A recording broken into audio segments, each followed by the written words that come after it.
Voces especializadas en ciencias sociales y humanidades, historia, antropología, literatura, estudios políticos e internacionales, agua y sociedad. Divulguemos la ciencia. Hablemos. La reciente tragedia del sismo, del terremoto en Turquía, que ha dejado más de 20,000 personas fallecidas, nos ha sacudido a todos. Nos ha recordado que México es una zona en donde estas tragedias también se han presentado. Los invitamos para que nos acompañen en el programa de hoy. Tenemos como invitado al doctor Jorge Morán, quien es experto en estos temas. Es desastrólogo, según los expertos así se denominan. Y vamos a platicar con él sobre esto, en torno a los riesgos, a los desastres y a cómo la mano del hombre interviene para que esto pueda ser o mejor o peor, pero también qué podemos hacer en materia de prevención. Así que los invitamos, bienvenidos, comenzamos. El doctor Jorge Morán Escamilla, investigador del programa Agua y Sociedad del Colsan, ha realizado diversos estudios relacionados con los desastres naturales, tales como inundaciones, terremotos y emergencias volcánicas, tanto en áreas urbanas como rurales de México. Dentro de sus publicaciones destacan los factores de riesgo y vulnerabilidad asociados a los fenómenos naturales, además de cómo se ve afectado el paisaje físico en ciertos lugares, así como en la funcionalidad del espacio y en diversos procesos vinculados con prácticas y relaciones sociales. El desastre es un productor de nuevos paisajes urbanos. Sus obras muestran a los riesgos y los desastres como procesos complejos construidos por la sociedad en los que intervienen distintos factores, como los sociales, económicos, políticos, culturales y científicos. Puedes consultar sus libros en la página web de libros electrónicos del Fondo Editorial Colsan.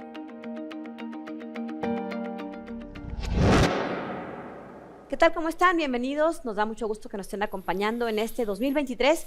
Soy Lidia Huache y los vamos a acompañar en los próximos minutos para platicar sobre desastres, sobre riesgos, y para eso hemos invitado a un investigador del Colegio de San Luis, el doctor Jorge Damián Morán Escamilla. Pongo mucha atención en el nombre completo, porque le vamos a preguntar al ratito su segundo nombre y se va a ganar un libro. No, no es cierto.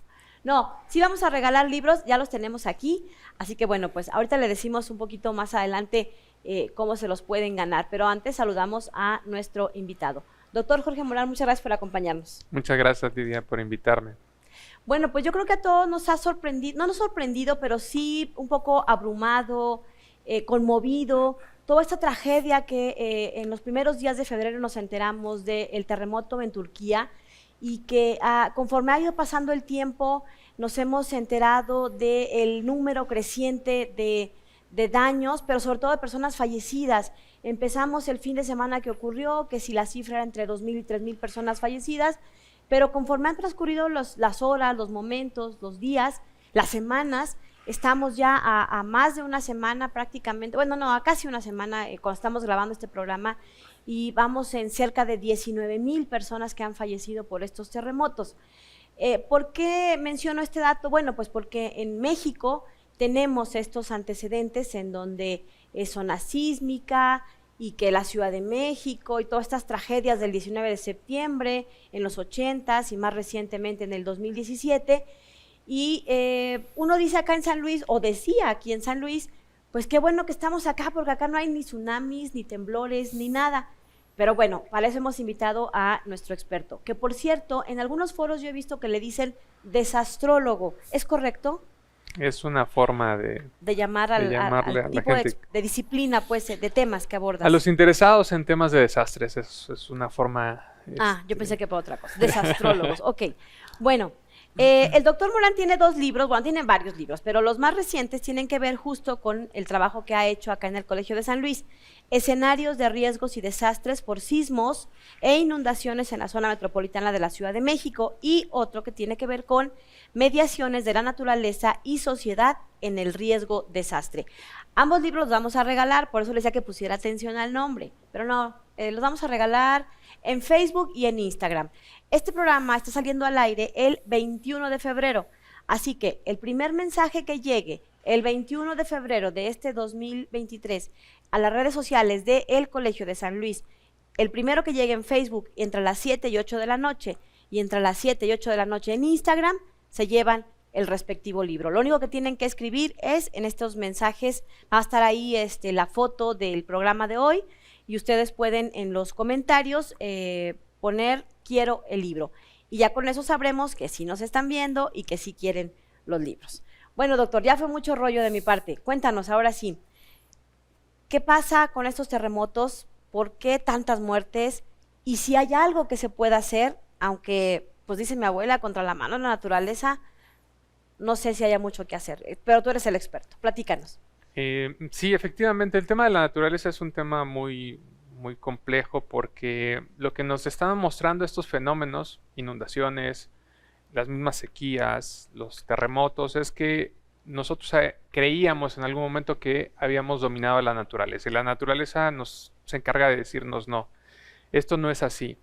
El caso de Turquía, como pasó en México y como pasa en muchos otros, tiene que ver varios procesos. Uno, la magnitud, pero la magnitud por sí misma no explica por qué tantas personas mueren o por qué tantas afectaciones, porque ahorita lo que estamos viendo es uno de los sismos que más ha afectado a esa región, ese país específicamente, el número de muertos, pero también las pérdidas van a ser importantes.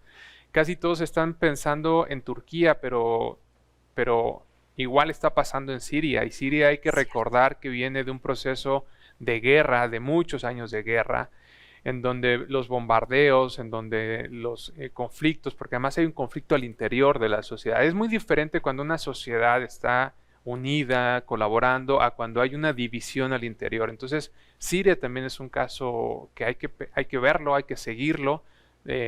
Las noticias en los últimos días señalan mucho a Turquía, ¿no? La ayuda, todo se está desbordando hacia Turquía. La pregunta que uno se hace, ¿qué pasa con Siria, ¿no? ¿Quién está ayudando a Siria? ¿Qué es lo que va a pasar con Siria? En este caso, lo que decíamos es, en Turquía convergen 3 placas tectónicas, que es un poco lo que explica el tema del movimiento sísmico. En México hay 5, ¿no? Digamos, es un poco como, quiero poner como los contrastes entre una y otra. El sismo, traje mi acordeón para no decir cosas que no. El sismo fue de 7.8 y de 7.5. Fueron 2 sismos que se originaron en diferentes zonas, pero que finalmente están afectando. Los de México, por ejemplo, el del 85 fue de 8.1 y 7.6. El del 2017 fue de 8.2 y 7.1. El del 2021 fue de 7.1. Digamos, o sea, fueron... Aquí lo que nos permite eso es ver 2 cosas. Uno, lo que en teoría se ha avanzado en México, es decir, tiene sismos que han sido de mayor magnitud al que se ha presentado y no tienes esos escenarios, no digo que no haya habido afectaciones. Y el otro es el número de muertes, la preparación, ¿no? Otra cosa que también los expertos lo han dicho, en este caso es con la edad de los edificios, ¿no? Unos edificios que se construyeron en una época que han ido con el paso del tiempo resintiendo otros sismos, el paso del tiempo, terminan teniendo pues debilidades estructurales. La otra es la profundidad donde se da el sismo. Este fue una profundidad muy cercana a nivel del piso, le llaman someros o superficiales, y entonces eso hace que la aceleración sea mucho mayor. También eso también explica. Y que se sienta más en la superficie o que dañe más a los edificios. Es mucho más el choque, si quieres llamarle así, es mucho más fuerte para las estructuras. Otra cosa que también dicen es la duración. Obviamente que un edificio está preparado para resistir, pero no es lo mismo resistir 20 segundos, 10 segundos a 1 minuto, ¿no? Entonces eso también puede llegar a generar. Otra parte clave de la explicación, que lo han dicho, por ejemplo, en el sismo del 85 en México, comparado con este, es que se dio en la noche. Las personas están durmiendo. Entonces muchos de los que están atrapados quedaron atrapados durante las horas de descanso.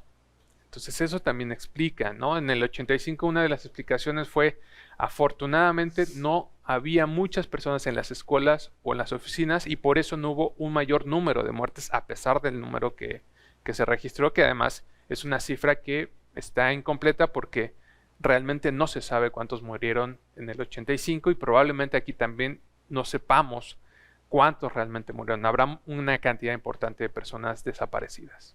¿Qué es eso, no? Que las autoridades clasifican, digamos, a los damnificados entre muertos, pero también desaparecidos, y eso, bueno, pues así se queda, ¿no?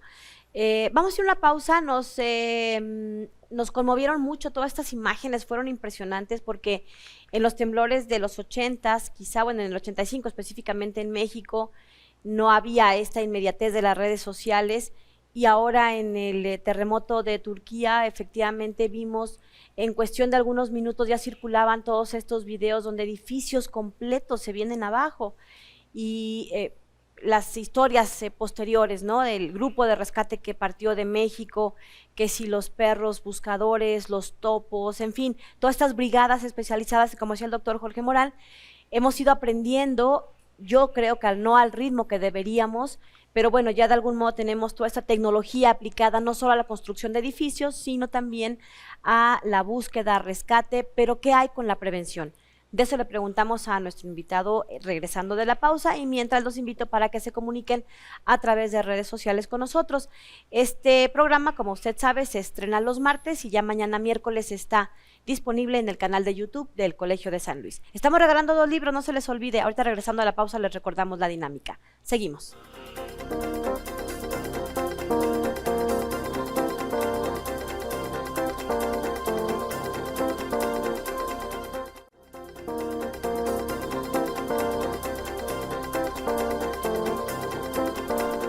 Bien, continuamos, estamos conversando con el doctor Jorge Morán, quien es experto en este asunto de desastres y riesgos en el Colegio de San Luis. Él se desempeña en el programa Agua y Sociedad.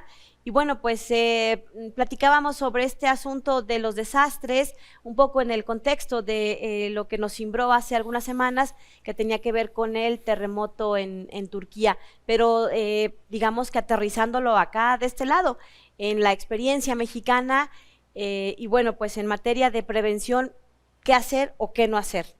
¿Se puede todavía? Mira, un tema, el tema de cómo evitar los sismos, como lo hemos dicho, no se pueden evitar. Los sismos están ahí, son necesarios porque es una forma de liberar energía que se está guardando en la tierra, entonces finalmente necesita ir liberando esa tensión que tiene. Un tema que pasó con Turquía y que pasa en México siempre que hay un sismo es el tema de la prevención. Es decir, ¿por qué no se hacen las revisiones a la infraestructura? Sobre todo a la pública, ¿no? Que ese es un tema. A las viviendas también. Hay que hacer hay catálogos, hay atlas de riesgos que se denominan así, y es donde se van detectando las zonas que son propensas a ciertos fenómenos, a ciertos riesgos. Y en los casos de los sismos en muchas ciudades está muy clara dónde están las transiciones, cuáles son las áreas complicadas, los años que decíamos, los años de la infraestructura, una infraestructura que tiene más de 100 años, pues hay que tener mayor prevención con ellos, qué tipo de reforzamiento necesitan, si hay que derrumbarla. El otro problema es que a veces son edificios históricos, entonces eso también conlleva una decisión, ¿no? de ese tipo.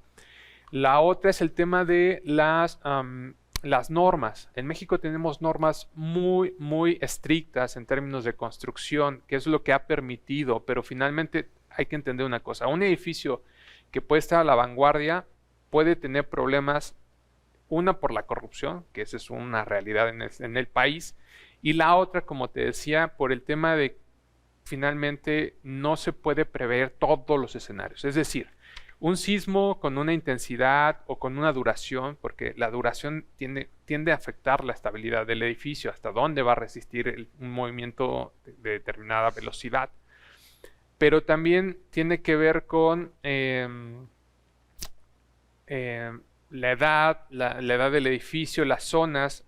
Por ejemplo, en el 2017 y en ese libro que tienes ahí, yo consultaba a expertos y nos decían en ese momento para la Ciudad de México, mira, el problema se va a presentar probablemente en la zona de, se me olvidó el nombre, cerca de Xochimilco, ¿no? Ujú. Que es donde está el TEC de Monterrey. Y fue el que se cayó. No es que sean gurús, no es que sean videntes, sino que lo que ellos nos decían es, esta zona, al considerarse que no es sísmica o de intensidad sísmica importante por ser suelo de transición y muy cercana a la parte volcánica, entonces no se tenía tanto preocupación, y entonces las normas podían relajarse un poco. Y no se supervisaba que se construyeran con la tecnología que se exigía en zonas reconocidamente sísmicas. Como podría ser el centro de la Ciudad de México, la parte central, ¿no? La Cuauhtémoc, por ejemplo. Entonces, eso llevó a que se relajara un poco las normas. Y la otra, porque se pensaba que el sismo iba a llegar de la costa de Guerrero, y en el caso de ese sismo se presentó al interior de la placa de Norteamérica, muy cerca de la Ciudad de México, y finalmente llegó muy rápido, igual por los someros, la superficie donde se dio, generó esa intensidad de la vibración del suelo. Eso me lleva al caso de San Luis y de Querétaro, por ejemplo. En unos días por ahí que será 7, 6 de febrero, se registró un sismo entre San Luis Potosí y Querétaro. Muchas personas dicen, no, que en San Luis no temblaba. Hay que dejar como claras ciertas cosas.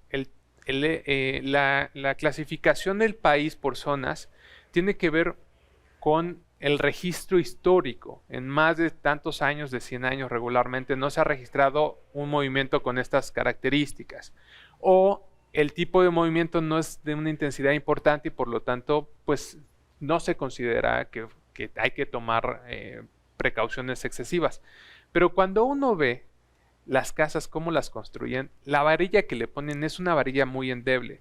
El hecho de que no se haya registrado no significa que no vaya a pasar. Ese es el gran riesgo que hay detrás de todo esto. Otra cosa que está pasando en muchas partes del mundo, estamos sacando agua del subsuelo. Esa agua lo que está generando es un hueco que hace que la tierra vaya asentándose. Y eso está pasando en San Luis. Ustedes lo verán cuando transitan en ciertas avenidas, que de repente ya hay un hueco. Bueno, es parte de los problemas de subsidencia que se denominan técnicamente. Entonces, estás construyendo sobre un suelo donde estás sacándole esa agua, donde hay asentamientos, donde no tienes un estudio tan avanzado como lo tienes en otras áreas del país, porque se consideraba que no era tan riesgoso, o no tienes normas tan estrictas. Esos son los riesgos que podemos llegar a tener en esta zona, ¿no? Que las personas o las empresas estén considerando que no es tan importante, y lo que hemos visto es que cada vez hay más sismos pequeñitos.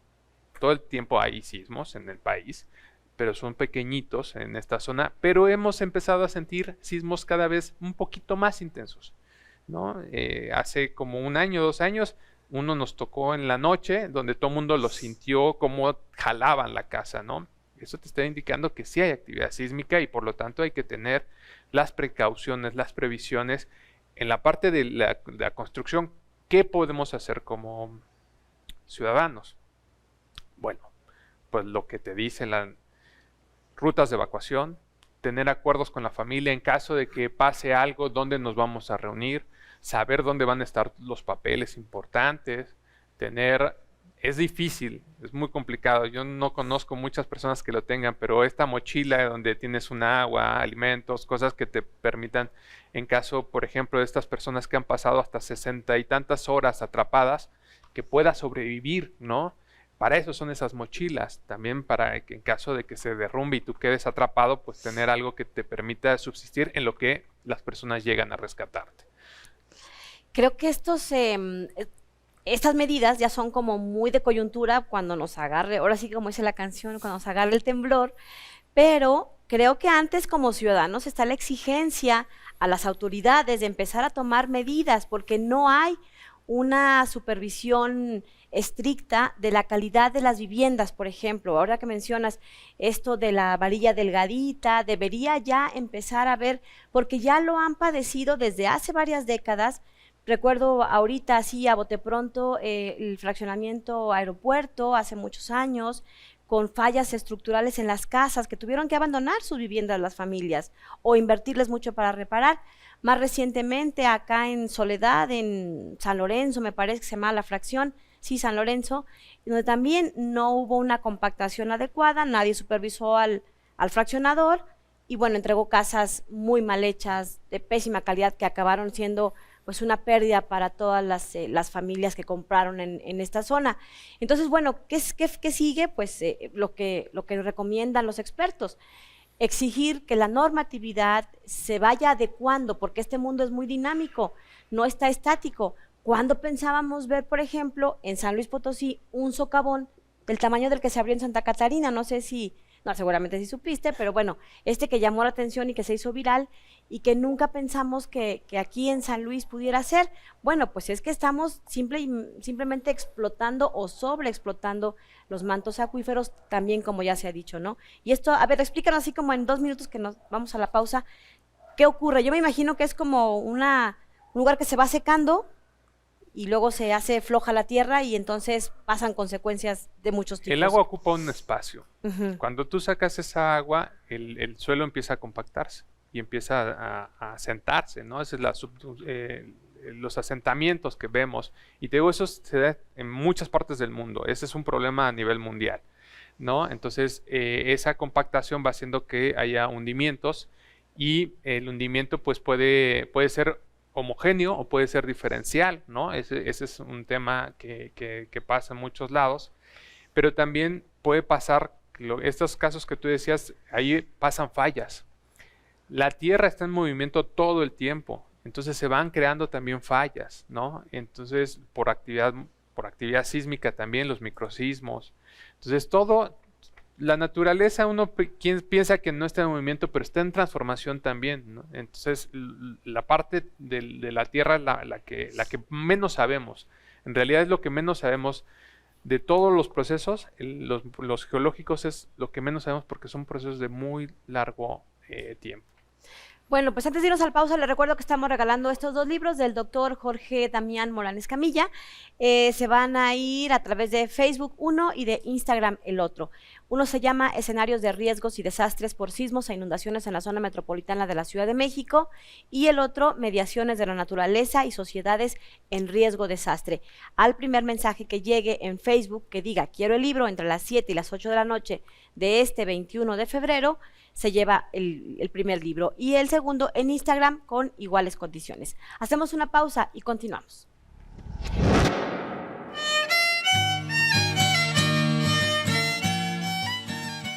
Ushka William Dazone, Palmira Flores Bunaje. Buenas tardes a todos, mi nombre es Palmira Flores García y pues soy exalumna del Colegio de San Luis. Yo considero que la importancia de la lengua materna está en que para nosotros como miembros de un pueblo indígena es una forma de percepción sobre todo lo que nos rodea en el mundo. Entonces, en la medida que preservemos esta lengua, también preservamos nuestra identidad y nuestras formas de interpretar todo eso que nos rodea, el amor, la vida, el trabajo, la naturaleza. Entonces, en eso reside la importancia para nosotros. Yo creo que es importante incluir las lenguas indígenas o tenerlas en consideración para su inclusión, ya que como somos una sociedad muy diversa, estamos siempre fuera como del esquema en todos los sentidos. Por ejemplo, en la atención de salud es importante que haya traductores porque no siempre la gente puede acceder a ese derecho, ¿no?, de salud de manera plena. Y no solamente en ese aspecto, eso es solo un ejemplo. En lo educativo también es otra forma en la que pudiéramos seguir preservando la lengua, porque nosotros como miembros de pueblos y comunidades indígenas formamos parte de esa sociedad y de todo ese conjunto de instituciones que en la medida que se nos siga tomando más en cuenta, pues se abona justo a la preservación y difusión de esta lengua también. Algo que me gusta compartir con mis compañeros de comunidades indígenas y que nos gusta decir afuera es que nosotros hacemos más por el rescate de la lengua que esperando quizás que otros actores pues abonen, ¿no?, al rescate de nuestra propia cultura, y nos gusta mucho poner el ejemplo, ¿no?, de que las madres de familia tienen un papel muy importante por ser transmisoras de conocimiento y dadoras de vida. En ese sentido, siempre decimos, hace más una madre que le habla la lengua a su hijo esperando lo mejor, que se creen políticas desde el exterior. Entonces, Unianey, muchas gracias.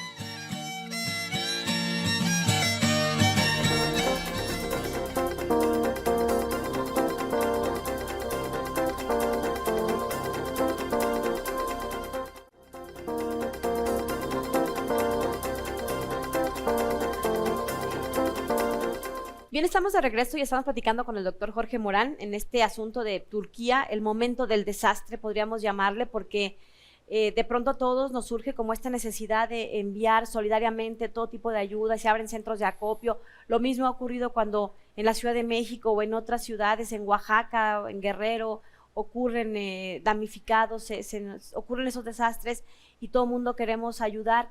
Pero ¿qué pasa con ellos cuando esta emergencia coyuntural, esta emergencia de los primeros días o de las primeras horas transcurre?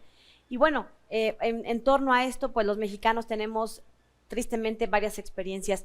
Cuéntanos, ¿qué más datos de los sismos a considerar, sobre todo en este reciente episodio? Porque bien nos decías hace ratito durante el corte, que habría que considerar la posición geográfica o geopolítica que ocupa Turquía, porque es un lugar como el paso entre el Medio Oriente y Europa, o el primer sector, digamos, de Europa, exacto, Euroasia.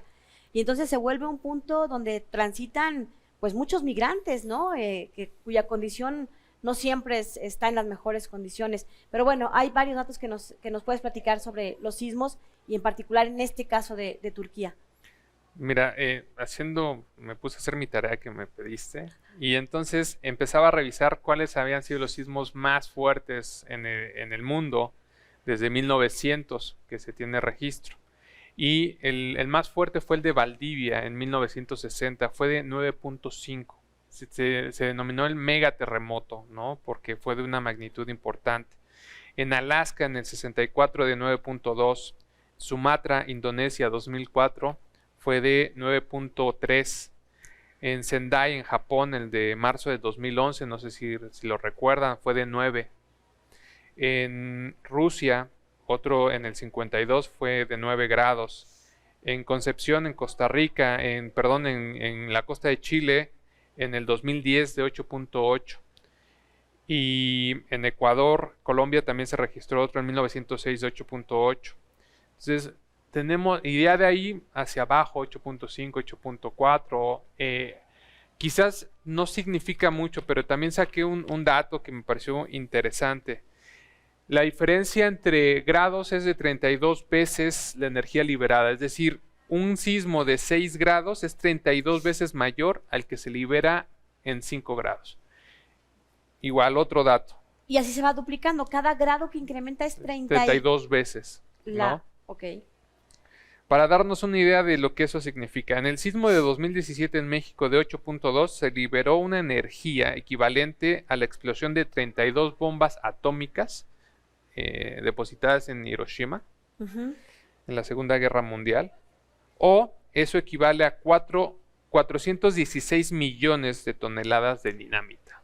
O sea, es una energía, la energía que se libera es brutal, ¿no? Por eso esa diferencia entre uno de 7 a uno de 8 es un mar. Sí, uno pensaría que es cualquier cosa y en realidad hay una considerable diferencia, digamos, en el impacto y en los daños y en todos estos aspectos, ¿no? Así es. Incluso eso te podría explicar. Los sismos son los fenómenos de la naturaleza que más muertes generan a nivel mundial, por las estadísticas que se tienen en diferentes organismos. Las inundaciones son las que más afectaciones tienen en términos de personas afectadas y muertas, afectadas, los lesionados, ¿no? Pero las inundaciones, digamos que afectan a más número de personas, pero matan más los sismos. Pero mata, exactamente. Y en términos económicos, en el último siglo prácticamente tienen la misma, en los últimos 20 años, que es en este siglo, perdón, prácticamente han costado lo mismo en términos económicos, ¿no? Hay que decir que en el caso de los sismos, este tipo de sismos son muy esporádicos, es decir, son dependiendo conforme va avanzando, estos de 9 los vas a tener cada 100 años aproximadamente, ¿no? los de 6, los de 5 son más frecuentes. Entonces, por eso estos contrastes. Y otro dato muy particular que diría, en el caso de las inundaciones, por ejemplo, las personas deciden quedarse en su casa. En el caso de los sismos, las personas lo primero que hacen es salirse de su casa, ¿no? Esa diferencia de cómo vive y cómo impacta un desastre de la naturaleza, para mí es muy significativo porque te demanda diferentes estrategias en la atención de los damnificados. Y es que no se trata solo de ayudar en lo inmediato y llevar agua y llevar alimentos y cobijas o ropa en los primeros días que suceden a la emergencia, sino qué pasa después. De eso le vamos a preguntar regresando de ver este book trailer, porque bueno, todavía hay mucho que platicar en torno a estos desastres, particularmente sismos e inundaciones. Y bueno, pues si usted escucha así voces, risas, gente caminando, pasando, pues es que usted sabe que estamos en el Colegio de San Luis y esto es absolutamente dinámico, vivo, andan aquí nuestros estudiantes, en fin. Y bueno, precisamente parte de esta vida cotidiana del colegio tiene que ver con la producción de libros, el Fondo Editorial Colsan, así que los dejamos con esta cápsula en donde les presentamos alguna de estas novedades editoriales que pueden consultar o descargar en nuestro portal web. Ahí hay una sección del Fondo Editorial y están para descargar gratuita varios títulos de autores del Colegio de San Luis. Continuamos.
Bien, estamos de regreso, ya vieron nuestra más reciente cápsula de libros, le llamamos acá book trailer porque son un pequeño anticipo, así como cuando usted va al cine, bueno, pues este es un pequeño anticipo de lo que va a encontrar en los libros que se producen a través del Fondo Editorial Colsan, que por cierto ya está en descarga gratuita, ¿verdad? Así es. Tiene que transcurrir un tiempo de que pasan de novedad editorial a otra categoría, digamos, de ya... dejaron de ser abierto. Novedad, ya son de acceso abierto. Iba a decir otra cosa, qué bueno que me corregiste. Y bueno, ya cuando son de acceso abierto, usted los puede descargar ahí en la página del colegio. Así que bueno, pues este ya está. Justo tiene que ver con escenarios de riesgos y desastres por sismos e inundaciones, que bueno, debo entender que son como los principales factores que provocan afectaciones a la sociedad, ¿cierto? En términos globales sí, son los que más afectan, son en términos de muertes, en términos de afectaciones a la salud, en términos de muertes y de pérdidas económicas, son los que más impactan a la sociedad. Por eso la importancia que tiene, por ejemplo, que México tenga bonos catastróficos, ¿no? Porque, por ejemplo, ahorita lo que estamos viendo en Turquía, ¿cómo van a hacer para reconstruir, ¿no? Van a necesitar préstamos, van a necesitar de mucho apoyo internacional para la reconstrucción. Y yo no estoy pensando en estos grandes consorcios que tienen seguros, ¿no? Sino estoy pensando en las personas de a pie que van a necesitar una casa, que perdieron su casa, perdieron su patrimonio. Es ahí un poco, para mí, el desastre no empieza... El día del temblor. Empieza realmente cuando todo mundo se va, cuando las cámaras, cuando los políticos, cuando la sociedad abandona a la persona que perdió todo, y esa persona tiene que empezar a buscar, a pedir, a hacer. Y no hay gobierno que alcance, ¿no? Para tamaño de desastre. Exactamente. En algunos casos solamente habrán perdido su patrimonio. En otros estarán enterrando a sus muertos. Y en otros seguirán buscando a sus muertos, porque la decisión que ahora va a empezar, la crítica, después del 10-11 de febrero va a empezar la decisión más crítica, de que probablemente por el tiempo ya no haya sobrevivientes, y entonces habrá que pasar bulldozer para reconstruir, independientemente de que hay cuerpos ahí. Esa decisión va a ser la más difícil de parte del gobierno, porque significa también un tema de sanidad. ¿Qué vas a hacer con los muertos? ¿Cómo vas a enterrarlos? ¿Los vas a quemar? La parte religiosa es una parte bien importante en eso. ¿Cómo le haces para...? Con 19,000 cadáveres, que es el recuento más reciente, que va a seguir creciendo. Y a lo que pueda seguir creciendo, efectivamente, ¿no?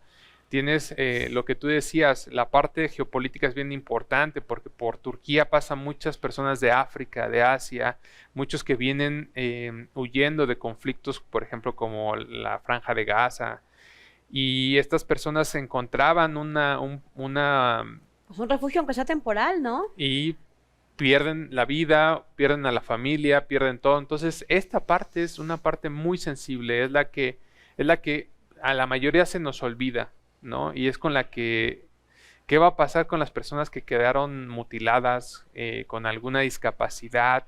Ahí nosotros que estamos llevando víveres, que estamos llevando dinero, ahí se nos olvida, ¿no? Es como esa parte de lavar nuestras culpas en este momento, pero después se nos olvida, y esa es la parte más complicada, yo diría, que viene y que va a ser para estas personas que han sobrevivido a esta catástrofe.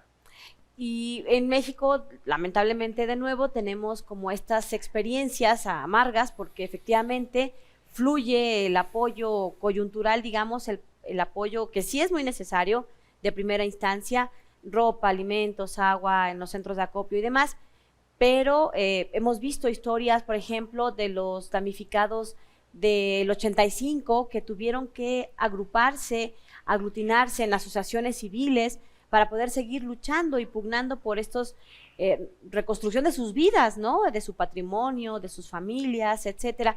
Y más recientemente lo vimos en el sismo del 2017, donde una vez que pasó esta emergencia, pasaron los años y nadie les definía qué iba a pasar con su edificio dañado, cómo iban a restituir su vivienda, cuando no había sido culpa de ellos, sino de una mala supervisión de obra. Todavía hemos visto recientemente cómo por fin se capturó a uno de los responsables de obra de este colegio Repsamen, donde fallecieron muchos niños y niñas en este sismo del 2017, si mal no recuerdo. Pero bueno, de esto y más seguimos platicando con el doctor Jorge Morán. Hacemos una pausa y continuamos. Les recuerdo que a través de redes sociales pueden retroalimentarnos qué otros programas les gustaría ver, qué opinan de este, compartan con nosotros. Ahí donde está anunciado en Facebook el cartel digital del programa de hoy, pueden compartirnos ahí todas sus dudas, y también a través de 9TV, que amablemente nos apoyan en la producción y transmisión de este programa. Continuamos.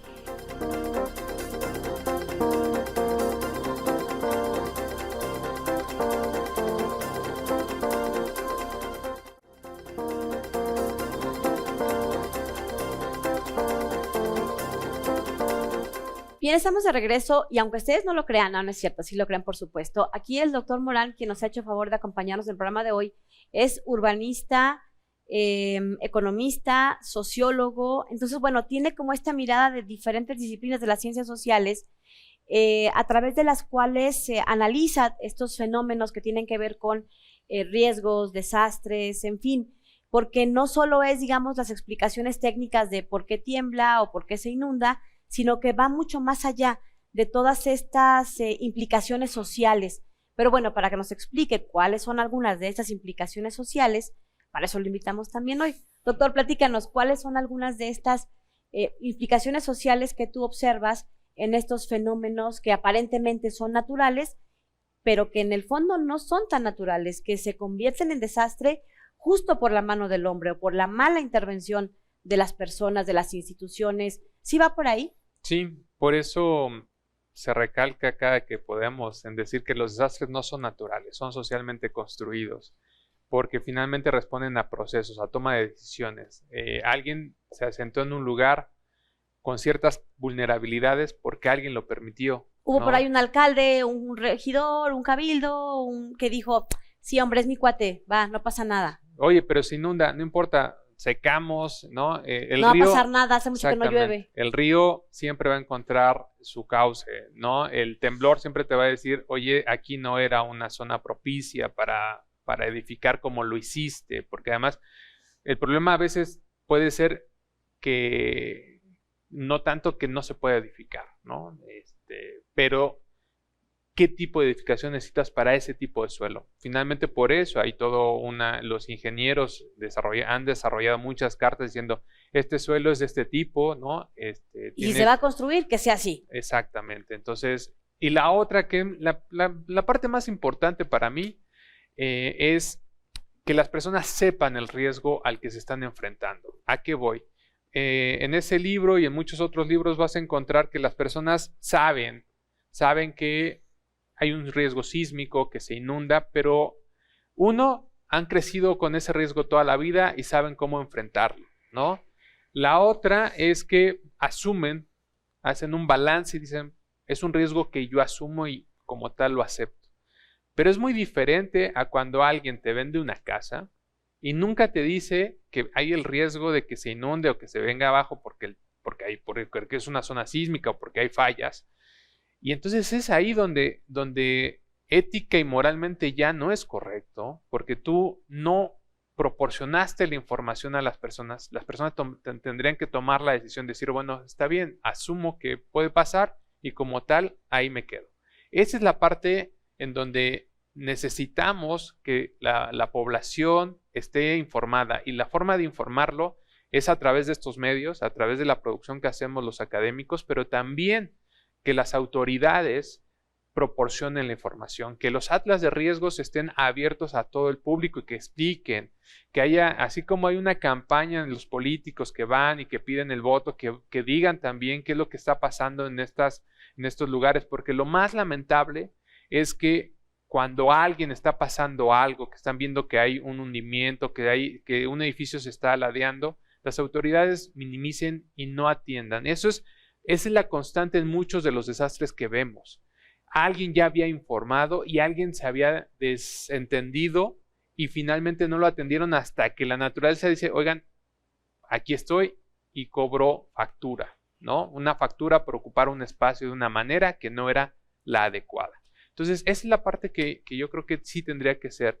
Carlos Valdés, que fue director del Sistema Sismológico Nacional y fue director del Centro Nacional de Prevención de Desastres, decía, ¿no? En algunas pláticas que yo tuve oportunidad de escucharlo, así como dice calle Niño Artillero, código postal, debería decir, esta zona es susceptible a inundaciones de tal nivel. En Puerto Rico hay, ¿no? Tú llegas y dices, hasta aquí puede llegar el agua en caso de un tsunami o de una inundación, o esta es una zona sísmica de tal nivel. Finalmente es información que a ti te sirve para tomar decisiones. Claro. Y así como hay en los edificios públicos una ruta de evacuación, que el propio ciudadano sepa a dónde tiene que moverse en caso de que pase ciertas cosas. Esas cosas son importantes porque salvan vidas, reducen el tema de las afectaciones físicas. También tenemos que pensar eso. Quizá lo más grave no es la muerte, perdón que sea tan crudo, pero ¿qué pasa con alguien que termina con una enfermedad o con una mutilación? Esa persona va a tener que lidiar con eso para el resto de sus días. Y esa parte, como te decía y como les decía, finalmente pocas personas, y sobre todo el gobierno o el Estado o las autoridades, como queramos llamarle, también llega un momento en donde se desentienden y ya no siguen apoyando a esa persona que necesita de ese apoyo y que por alguna negligencia pública se expuso a un riesgo que él no sabía.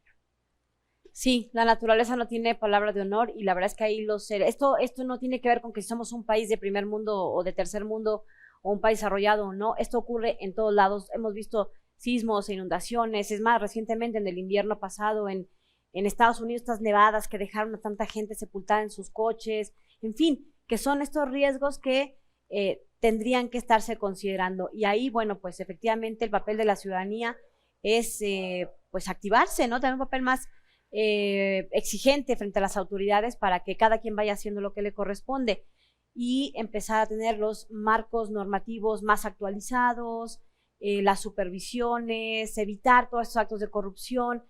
Ahora que mencionabas esta información que la gente tiene que saber, a ver, pues aquí están así las condiciones, tú decides si compras o no tu casa ahí. Yo conozco, pues aquí no muy lejos, ¿no? En el municipio conurbado de Soledad, un fraccionamiento en donde un conjunto habitacional, un fraccionamiento nuevo, varias casas empezaron a fracturarse, algunos vecinos decidieron abandonar, dejar perder eso que ya habían dado, pero otros decidieron quedarse ahí porque no tenían opción económica para resolverlo, para pelearse con el banco o con el fraccionador, y bueno, pues eso también tiene que ver con el día a día. Doctor, pues muchas gracias. Platícanos finalmente tu más reciente publicación de que estamos regalando, de qué va en este tema de los riesgos y los desastres. Bueno, ya hemos hecho un programa de este libro de mediaciones. Es un resumen chiquito, ya le dedicamos. Y lo que tiene es precisamente hablar del proceso. En todo lo que vas a encontrar, los diferentes capítulos, habla del proceso de riesgo a partir de la toma de decisiones, de acciones de los sujetos. Finalmente, creo que lo que todos tenemos en común en esta obra es que somos los sujetos los que propiciamos que la naturaleza, cuando se manifiesta, pueda tener afectaciones. La naturaleza no es nuestro enemigo. La naturaleza nos da el alimento, nos da el agua. El agua no es una amenaza, el agua nos da vida. El problema es que cuando invadimos el espacio que le corresponde, finalmente cobra factura. Entonces, a grandes rasgos es lo que nos dice, cómo no alterar la naturaleza a través de la minería, a través de grandes megaproyectos, ¿no? Que terminan trayéndonos desarrollo, pero también se nos olvida que también hay que pagar facturas, y la factura puede ser muy alta en muchos casos. Muy bien, pues ¿dónde te encontramos? ¿Algún correo por si la gente quiere ponerse en contacto contigo a través de, bueno, tus conferencias, artículos y demás? Cuéntanos algún correo electrónico. jorge.moran@colsan.edu.mx, y ahí está en el directorio del Colegio de San Luis mi extensión, 4123. Bueno, pues muchas gracias por habernos acompañado. Gracias. El perfil, artículos, actividad académica también la encuentran en nuestra página web. Ahí está por programa. Pueden irse ahí al personal académico que forma parte del Colegio de San Luis, y bueno, pues ahí también van a encontrar los datos del doctor Morán y de todos los investigadores que forman parte de la comunidad académica y científica aquí del Colegio de San Luis. Y con eso nos despedimos. Nos da mucho gusto que nos haya acompañado. Los invitamos para que estén con nosotros en el próximo programa, y bueno, pues los invitamos también para que consulten este y cualquier otro episodio. Estos de los libros que efectivamente ya hicimos, hemos hecho varios programas con el doctor Jorge Morán, están en nuestra lista de reproducción de Hablemos TV. El Colegio de San Luis te invita a los eventos y actividades que se llevarán a cabo durante los próximos días. El Laboratorio de Investigación, Género, Interculturalidad y Derechos Humanos del Colsan se encuentra realizando la jornada académica para el fortalecimiento de estrategias comunitarias para la igualdad y no discriminación en las escuelas normales, de enero a marzo 2023. Consulta las bases y contenidos en nuestra página de Facebook.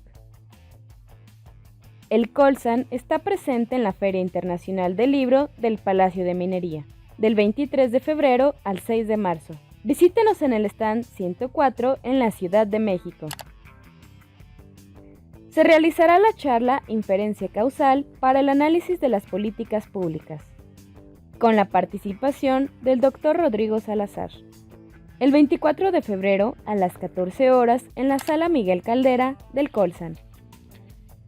¿Quieres estudiar un posgrado con beca CONACYT? El Colegio de San Luis tiene abiertas las convocatorias de maestría en Historia, maestría en Gestión Sustentable del Agua y doctorado en Ciencias Sociales. Conoce las bases en nuestras redes sociales y página web. Consulta los detalles de este y otros eventos a través de nuestra página web www.colsan.edu.mx y síguenos también en nuestras redes sociales.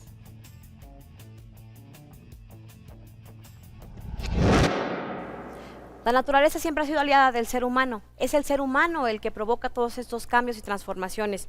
Así que tenemos que acostumbrarnos. San Luis Potosí, México, no somos la excepción a esta dinámica y constante cambio. Si antes no había sequía, si antes no había tantos sismos, pues bueno, ir aprendiendo de todas estas lecciones que constantemente se presentan. Gracias, soy Lidia Huache, pásela bien, hasta la próxima.